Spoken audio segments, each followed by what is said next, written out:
கன்னி ராசிக்காரர்களுக்கு இன்று கலவையான நாளாக இருக்கும். சில விஷயங்கள் சாதகமாக இருந்தாலும் சில விஷயங்களில் நீங்கள் கவனமாக இருக்க வேண்டும். சாதகமான விஷயங்கள்: தந்தை வழி உறவுகளால் பணவரவு இருக்கும். நீண்ட நாட்களாக எதிர்பார்த்த நல்ல செய்தி வந்து சேரும்.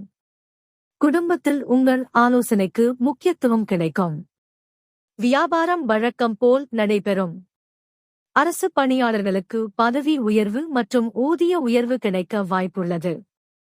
கணவன் மனைவிக்கிடையே ஒற்றுமை அதிகரிக்கும். கடன்களை அடைத்து மன அழுத்தத்திலிருந்து விடுபடுவீர்கள். கவனமாக இருக்க வேண்டிய விஷயங்கள்: மன ஆரோக்கியத்தை கவனித்துக் கொள்வது முக்கியம்.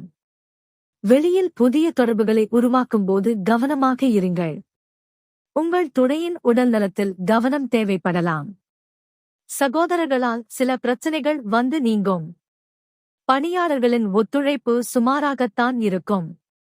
வாகன பழுது செலவுகள் ஏற்படலாம். நண்பர்களால் ஏமாற்றம் ஏற்பட வாய்ப்புள்ளது. விலை உயர்ந்த பொருட்களை கவனமாக பாதுகாக்கவும். செய்ய வேண்டிய பரிகாரம்: உங்கள் காதலன் காதலியை சந்திக்கும்போது சிவப்பு ரோஜாக்களை கொடுப்பது உங்கள் காதல் உறவை பலப்படுத்தும். பைரவரை வழிபடுவது நலம் சேர்க்கும். பொதுவாக எதையும் யோசித்து செய்வது நல்லது. பிற்பகலுக்கு மேல் முக்கியமான முடிவுகளை எடுப்பது சாதகமாக இருக்கும். சொன்ன சொல்லை காப்பாற்ற முயற்சி செய்யுங்கள். உறவினர்கள் மற்றும் நண்பர்களுடன் மனம் விட்டு பேசுங்கள். இது பொதுவான கணிப்பு என்பதால் உங்கள் தனிப்பட்ட ஜாதகத்தின்படி சில மாற்றங்கள் இருக்கலாம்.